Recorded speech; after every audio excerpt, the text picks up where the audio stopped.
நல்ல வேளை நாஞ்சில் சம்பத் அவர்கள் திமுகவை விட்டு போனாரு. இனிமே அவர் நான் பிறக்கும் போதே திமுகவுல தான் பிறந்தேன் அப்படின்ற பெருமை எல்லாம் தயவு செஞ்சு பேசாதீங்க.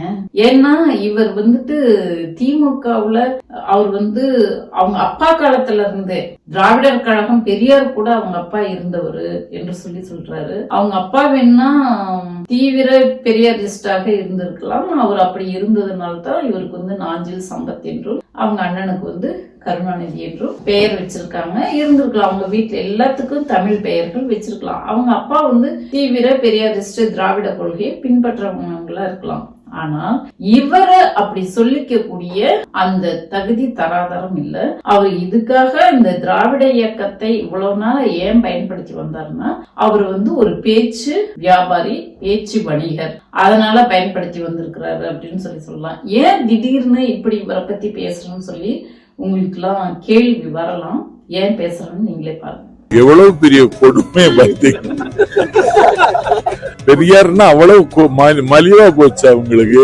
பெரியார் ஒரே நேரத்தில் 8 பதவியை ராஜினாமா செய்தவர். இவர்கள் பதவிக்காகவே உயிர் வாழுகிற ஜென்மங்கள். ஆமா, இளம் பெரியார்னு உதயநிதியை சொன்னதன் மூலம் பெரியாரை அவமானப்படுத்தி இருக்கிறார். பாத்தீங்களா என்ன பேசுறாருன்னு? அதாவது இளம் பெரியார் என்று சொல்லிட்டாருன்ட்டு உதயநிதிய சொன்னாங்க. அதாவது இளைஞரணி மாநாட்டுல வாழும் இளம் பெரியார் என்று சொல்லிட்டாங்கன்ட்டு கண்டனம் தெரிவிக்கிறாரு. என்ன கொடுமை இதெல்லாம்! உதயநிதியை போய் இப்படி சொல்லிட்டாங்களே என்று சொல்லி கண்டனம் தெரிவிச்சு பேசுறாரு. கொடுமைன்னு சொல்றாரு. இன்னொன்னு சொல்றாரு, பெரியார் 8 பதவிகளை தூக்கி எரிஞ்சுட்டு வந்தவரு, இவங்க பதவிக்காகவே இருக்கிறீங்க அப்படின்ட்டு ஒரு மாதிரி நாராசமா பேசுறாரு. நம்ம அதுக்கு போறதுக்கு முன்னாடி இவர் இருக்கிற அந்த கட்சியோட தலைவர் எப்படியாப்பட்டவர் அப்படின்னு சொல்லி நம்ம பார்க்கணும். இந்த தலைவர் கூட இருந்துகிட்டு இப்படி ஒரு தொண்டன் பேசலாமா? அதாவது அவர் கட்சியை ஆரம்பிக்கும் போதே நான் தான் முதல்வர் என்று சொல்லிட்டு வந்தாரு. சொல்றதோட மட்டும் நிறுத்தல. அந்த கட்சியோட அந்த ரசிகர்களோட நிலை எப்படி இருக்குது? ஒரு தற்குறியா ஒண்ணுமே அறியாதவங்களா அந்த ரசிகர்கள் எல்லாம் இருக்கிறாங்க. அப்படி இருக்கிறதுக்கு யார் காரணம்னா, அந்த தலைவனுக்கு அரசியல்னா என்னன்னு தெரியல, கொள்கைனா என்னன்னு தெரியுது. அப்படி ஒரு தலைவர் இருந்துகிட்டு நான் தான் முதல்வர், இப்படி எதுவுமே அரசியல்ன்றது ஒரு பெரும் கடல் மாதிரி. அது கடலோட ஆழத்தை யாராலையும் கணிக்க முடியாது அப்படின்வாங்க. அப்படி இருக்கும்போது அந்த கடல்ல நான் வந்த உடனே முதல்வர் ஆகுறேன் அப்படின்னு சொல்றது, அப்போ இந்த மக்களுடைய பாதுகாப்பு எப்படி இவங்களால பாதுகாக்க முடியும்? மக்களோட நிலை என்னவாக இருக்கும் அப்படின்ற கேள்வி வருது. அப்ப இவருக்கு எவ்வளவு பேராசை! இப்படியாமட்ட தலைவனோட தொண்டனாக இருந்துகிட்டு திராவிட முன்னேற்ற கழகத்தை பத்தி பேசுறாரு. சரி, இப்போ நாஞ்சில் சம்பத் சொன்ன அந்த பாயிண்ட்டுக்கு நம்ம வந்துடலாம். அதாவது அவர் என்ன சொன்னாரு, பெரியார் 8 பதவிகளை தூக்கி எறிஞ்சிட்டு வந்தாரு, இவங்க பதவிக்காகவே வரீங்க அப்படின்னு சொல்லிட்டு கேவலமா பேசியிருக்காங்க.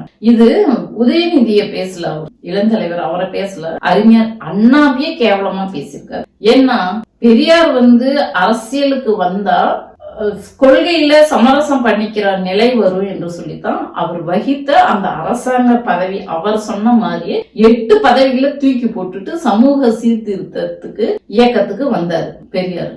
ஆனால் அறிஞர் அண்ணா அவரோட கருத்து முரண்பட்டு தான், நம்ம அரசு அதிகாரத்துல இருந்தால்தான் நம்மளுடைய கொள்கைய சட்டமாக்க முடியும். அதனால முதல்ல நம்ம அதிகாரத்தை கைப்பற்றணும், அதுக்கு வாக்கு அரசியலுக்கு நம்ம போகணும் என்று சொல்லி பெரியார்கிட்ட இருந்து முரண்பட்டு அந்த வாக்கு அரசியலுக்கு வந்ததே அதுக்காக தான், பதவியை வாங்கறதுக்காக தான். அப்போ அண்ணாவை இழிவுபடுத்துறதாகத்தானே அர்த்தம். அண்ணா 1949 கட்சி ஆரம்பித்த உடனே நான் தான் முதல்வர் அப்படின்னு சொல்ல கிடையாது. 49 ஆரம்பிச்சு 57 தான் முதல்ல தேர்தலை சந்திக்கிறாங்க இல்லையா? அப்போ 6-7 வருடம் கழித்து தேர்தலை சந்திக்கிறாங்க. அப்போ அது வரைக்கும் சமூக இயக்கமா தான் அதுக்கு அப்ப வந்த தேர்தல்லாம் ஆதரவு கொடுத்துட்டு இருந்தாங்க. எந்த கட்சி அவங்க கோரிக்கையை ஏற்று செயல்படுத்த முன் வருகிறதோ அந்த கட்சிக்கு ஆதரவு கொடுத்துட்டு இருந்தாங்க. அப்படிதான் 1956 திருச்சியில நடந்த மாநாட்டுல தொண்டர்கள்ட்ட எல்லாம் கருத்து கேட்டு அவங்க பெரும்பான்மையான தொண்டர்கள் தேர்தலில் நிக்கலாம்னு உறுதி கொடுத்ததுக்கு அப்புறம் தேர்தல் 1957 முதல்ல திராவிட முன்னேற்ற கழகம் தேர்தலை சந்திச்சது. அப்போ திராவிட முன்னேற்ற கழகத்தோட நோக்கம் என்ன? பதவி. பதவி இருந்தால், அதிகாரம் இருந்தால்தான் நம்ம சட்டங்களை இயற்ற முடியும், நம்ம கொள்கையை செயல்படுத்த முடியும் என்பதுதான் அவங்களுடைய கொள்கையை. அப்படி இருக்கும்போது நான் பிறந்ததுல இருந்தே திமுகவுல இருந்தேன், என்னுடைய பிறப்பே திமுக தான் சொல்லிட்டு, அப்போ நீ யார தலைவனா ஏத்துக்கிட்டியோ அவங்களையே கேவலப்படுத்துறல, அது ஒண்ணு. அப்புறம் வாழும் இளம் தலைவர் பெரியார்னு சொன்னதுனால பெரிய உடனே வந்துட்டு இது என்ன கொடுமை அப்படின்னு சொல்லிட்டு கேக்குறாரு. திராவிடர் கழகத்துல பெரியார் பிஞ்சுன்னு ஒரு மாத இதழ் வருது. அந்த மாத இதழ்ல பெரியாரோடைய கொள்கையை பின்பற்றக்கூடிய அந்த குழந்தைங்க எப்படி செயல்படுறாங்க, அந்த குழந்தைங்க எப்படி செயல்படணும் என்ன என்று சொல்லி அந்த பெரியார் பிஞ்சுன்ற ஒரு புத்தகமே வருது, திராவிடர் கழகம் சார்பா வெளியிட்டு இருக்கிறாங்க.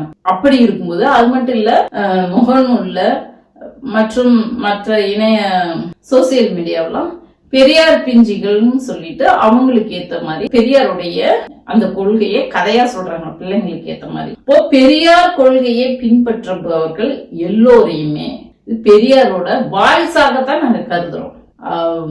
உதயநிதி அவரு வந்துட்டு ஒரு இயக்கத்தின் 5ஆம் தலைமுறை கொள்கை வழிகாட்டி அந்த இயக்கத்தை வழிநடத்தக்கூடிய ஒரு தலைவராக பிரகடனப்படுத்துறாங்க தலைவர்கள் அந்த இயக்கத்துல இருக்கிறதுனால. இப்போ என்னைய கூட எல்லாரும் இவங்க பெரியாரோட பேத்தி அப்படிதான் சொல்லிட்டு முகநூலிய என்ன கமெண்ட் பண்றவங்க கூட கமெண்ட் பண்ணுவாங்க, என்னை திட்டுறவங்களும் அப்படிதான் திட்டுவாங்க, சங்கிகள் கூட அப்படிதான் சொல்லுவாங்க. இப்போ பெரியார் கொள்கையை ஒருத்தர் கடைபிடிக்கிறாங்க அப்படின்னா குழந்தைங்கள இது பெரியார் பிஞ்சு, பெரியார் பேத்தி, பெரியாரோட வாய்ஸ் அப்படி நம்ம சொல்றது அது இயல்பு. அந்த கொள்கையை அவருடைய கொள்கையை பின்பற்றுவதனாலும் செயல்படுத்துவதனாலும் நம்ம அப்படி சொல்றோம். இது எல்லாம் கூட தெரியாம இவர் எதுக்கு வந்துட்டு திராவிட இயக்க பேச்சாளர்னு இவ்வளவு நாளா இருந்தாருன்னு தெரியல. நானா ஃபர்ஸ்ட்ல இருந்து அவரை பத்தி பேசும்போது அவர் மேல கொஞ்சமாவது மரியாதை இருந்ததுன்னு சொன்னேன். ஆனா இப்ப கொஞ்சம் கூட அவரை திராவிட இயக்க பேச்சாளரா இவ்வளவு நாளா அவர் நடிச்சுக்கிட்டு தான் இருந்திருக்காரு, பேச்சு வணிகம் பண்ணியிருக்காரு, வருமானம் அவர் வைத்த நப்புறதுக்கோசரம் இப்படி ஒரு கேவலமான வேலையை செஞ்சிருக்காரு. அப்படிதான் என்னால புரிஞ்சுக்க முடியுது. இந்த காணொலியை பார்த்துட்டு இருக்கிறீங்க, அவர் எப்படிப்பட்டவர், இவ்வளவு நாளா நடிச்சிட்டு இருந்தாரா இல்ல கொள்கைவாதிய வாழ்ந்தாரா, இப்ப போன இடத்துல எப்படி இருக்காரு அப்படின்ட்டு உங்களுடைய கருத்தை நம்மளோட பகிர்ந்துக்குங்க. நன்றி, வணக்கம்.